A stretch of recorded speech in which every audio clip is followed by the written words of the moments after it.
Sizwakalisa ukudumala ukuthi umsamo kaZulu ubungcwele besizwe bubukelwe phansi budovwadovwe ngamabhuzu kungene abangahlambulukile bengagunyaziwe ngalolu yahlobo kuvuswe nomkamuhle okungondlunkulu besilo beziphumulele okubuhlungu kunakho konke ukungena nezicabha elawini lengonyama bephethe izinhlokohlela afunwe izibhamu.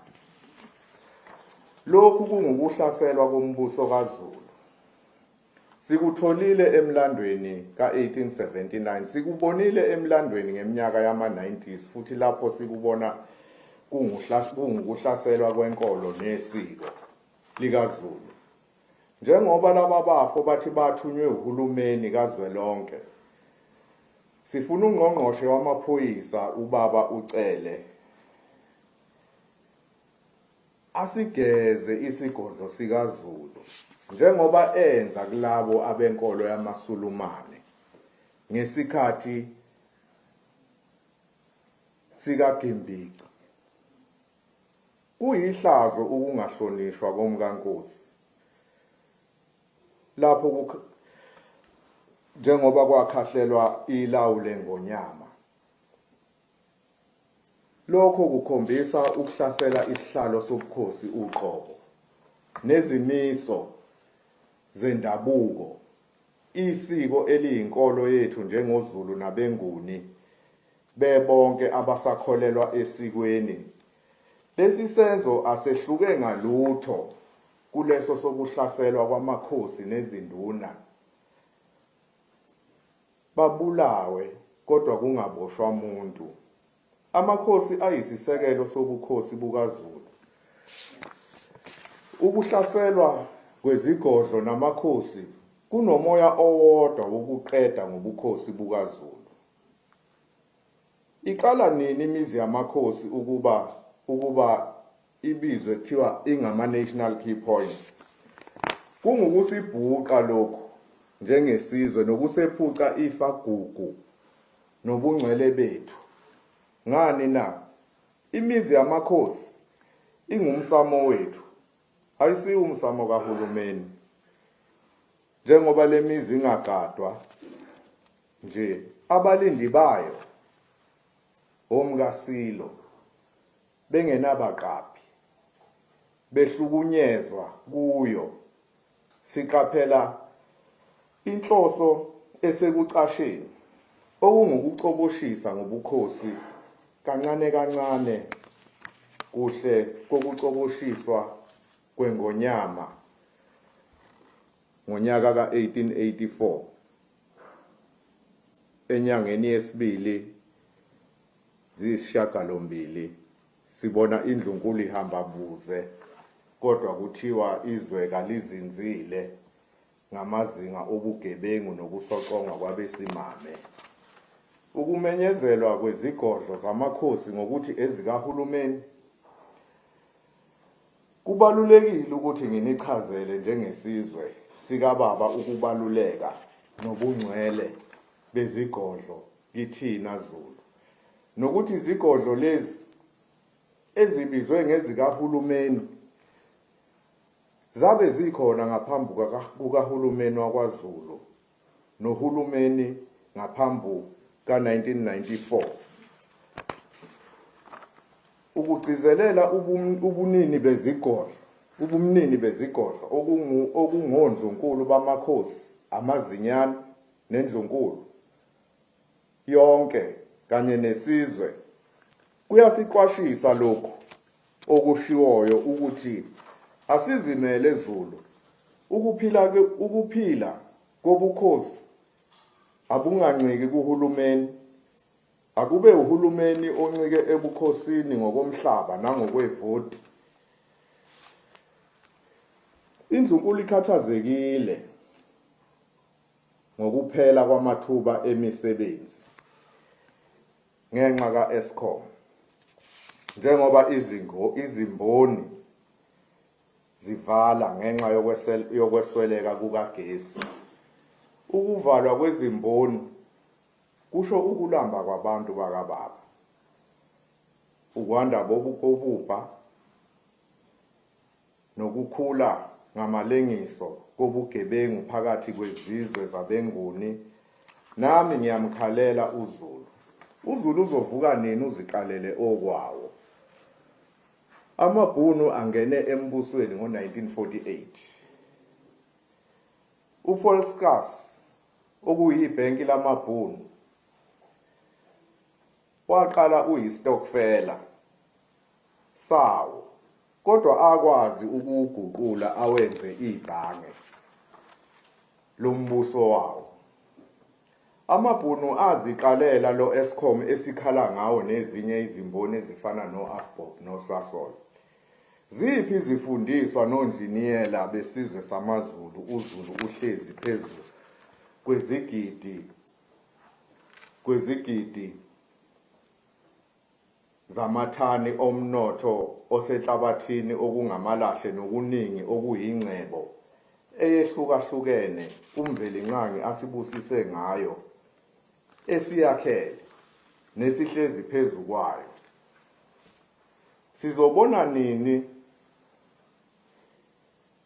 Sizoba nini nesethu isiphehlimandla njengesizwe. Amazwe angongqiwa asentshonalanga kumanje avuselela iziphehli ezindala zamalahle.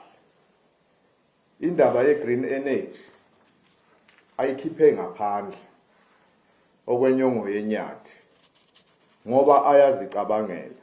Indlunkulu ihlaba ikhwelo ilibhekise kuZulu ukuthi uqala nini ukuzicabangela nokuzixazululela izinkinga zawo. Bantu bakababa, nina bakabhejane phuma esiqiwini kade bemvalele. Angivale le nkulumo ngokuphawula ngokubaluleka kukaZulu ukuze siqonde ukuthi yini uhlaselwa kangaka kusukela kubusa ingonyama udingane kasenza ngakhona kuze kube manje. Lesi sikhathi esikuso sisezinhlelweni ezindala zalabo abaxabene nobukhosi bezinhlanga zabantu abansundu. Zulu kamalandela, Zulu omnyama ondlela zimhlophe, izinhlelo zokubusa zasentshonalanga okuyidemocracy neChristianity ziphambene nathi. Ngesikhathi sethu bengakafika abelungu bezingekho izintandane nemilanjwana ibingandile ngalolu hlobo. Bekuthuleka njengaleso sikhathi bebungekho ububha futhi kungekho umuntu ongenanduna nenkosi abizwa ngayo endaweni ayakhele noma akhonze kuyo. Imvelo iyona ebilawula izikhathi zonyaka, kanjalo nenkolo yesintu ibilawulwa imvelo.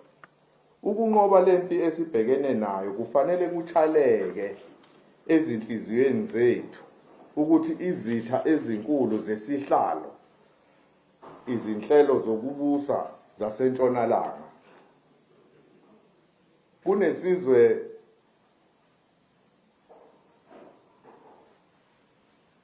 samakhoyisana ngaphambi ko-1485 okuyisikhathi lapho okufike khona amaPutukezi efika kulelizwe lasemzansi baze bafika ikhawu ezintathu, njengoba sitshelwa ngo-1652 okungathi isona sikhathi sokuqala okwafika ngaso abamhlophe.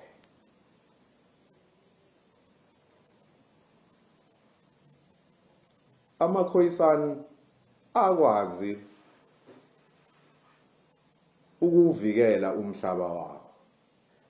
Kufanele sibahloniphe, bebambisene nesizwe sakwaXhosa ngaleso sikhathi, njengoba kukhona babehlukaniseka ngebala elimhloshana okwakungabakwaXhosa, abanye behlukaniseka ngebala elinsundu okwakungamakhoyisana.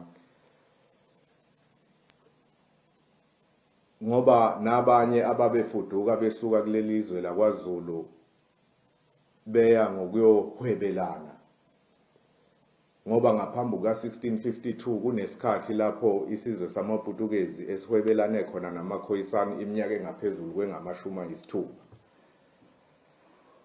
Kodwa baxatshaniswa yinto eyodwa, sebeqala bethatha amanzi amakhoyisani ngaphandle kwemvumo amaPutukezi. Awangakujabulela lokho nokukhombisayo ukuthi sasiyisizwe esasiwukhathalele umhlaba waso, njengoba nje namuhla sivele sinenkinga yamanzi. Kuyadabukisa-ke kwaZulu, njengoba sinamadamu angaphezulu kwa-10 futhi engaphansi komhlaba weNgonyama Trust, engakwazi ukuthi enze umsebenzi wokuthi thina njengabantu bakwaZulu noma njengesizwe sakwaZulu sikwazi ukuyiphehlela ugesi wethu, ongagcina futhi usiza nezwe lase-South Africa, ngoba siyabona amazwe afana no-Ethiopia aphume endlaleni. Aphume endlaleni nawo eyafika indlala kuwo emva kokuhambisa inkosi yawo uHaile Selassie, okwaba isiqalekiso esababangela indlala iminyaka eminingi. Kodwa namuhla sibona kuyiwo amazwe asedlulayo azakhela iziphehli zikagesi nabakha amadamu amakhulu amanzi. Asivukeni-ke sizwe sakwaZulu ngalesi sikhathi, ngoba uNkulunkulu usibusisile ngakho konke. Ifa lethu lizodliwa ngabantu bezizwe. Asiphakameni Zulu, asibambisaneni, sikhohlwe yikho konke ukuxovana okukhona, ngoba ngeke kuze kusisendawo. Yilokho nje esizokukhulekela kumveli kuqali nakuNkulunkulu. Nginifisela okuhle nina besilo, ukuthi nomsindo okhona nosugcine wehlisa isithunzi sendlunkulu, ubeka isithunzi sendlunkulu engcupheni, kuyadabukisa kakhulu ngoba kwenziwa ngabantu abangafanele.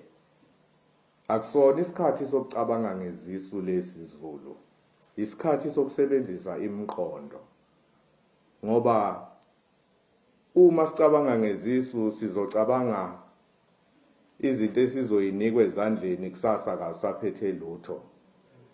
Kodwa asisukumeni, umdlokombane usakhele itebhisi zokukhuphuka.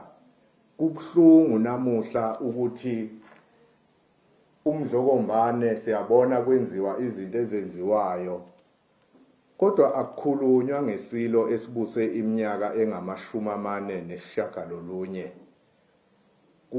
Kuzwisa ubuhlungu lokhu. Asazi ukuthi laba bantu abadala abenza leli ichilo abalenzayo bawufike baphendule bathini emakhosini, njengoba ngikuvezile okokungahlonipheki kweigodlo, okokungahlonipheki kwendlunkulu, ngoba ukungahlonipheki kwendlunkulu kungahlonipheki kwesizwe futhi kusehlisa amandla isizwe. Abantu bakwaZulu kufanele bakwazi lokhu. Namuhla siphila esikhathini lapho izingane ezincane zingaziphethe kahle. Kuyadabukisa ukubona izinto esizibona einkundleni zokuxhumana, uma sibona kunezingane ezisetshenziswayo ukuthi zithuke inhlamba, ithuka abantwana benkosi, ithuke omkankosi. Sicela ukuthi leyo nto bayiyekele abantu, ngoba iletha isiqalekiso phezu kwesizwe. Kanti siwuZulu sinomsebenzi omkhulu osasimele, ngoba siyabuka akusikho ukuthi umuntu uhleli lapha ngoba ejahe ikhundla, kodwa kunomsebenzi omkhulu osasimele njengesizwe sakwaZulu. ukuthi kusafanele siyoshweleza kulowo okunguye owaba umbumbi wesizwe ilembe sikhulekele lesi siqalekiso asehlisela kithi. Kuyoba nokuphila emva kwalokho, ngoba konke lokhu esikubona kusehlela nakulezi insuku namanje awaphelile amahora amahlanu ku R66 kuneyingozi ezimbi kunengozi embi eyenzekile ye-truck. Siyazi ukuthi abantu bamaloli banakho ukungashayelisi kahle abantu beyimoto ezincane, kodwa ke lokhu esikubona kwenzeka njengoba ngeke ngaveza ukuthi imvelo iphazamisekile, ukuthi kungathiwa ngalesi sikhathi ihlahla ayiqhakazi kodwa ziwisa amaqabunga. Abantu bakwaZulu kufanele bayibheke, ngisho nabadala labo kufanele ngabe bayasiyala benza izinto ngeqiniso, nabakabeyinuka kwamakhwapha, ngoba siyisizukulwane esikhulayo esibukela kubantu abadala.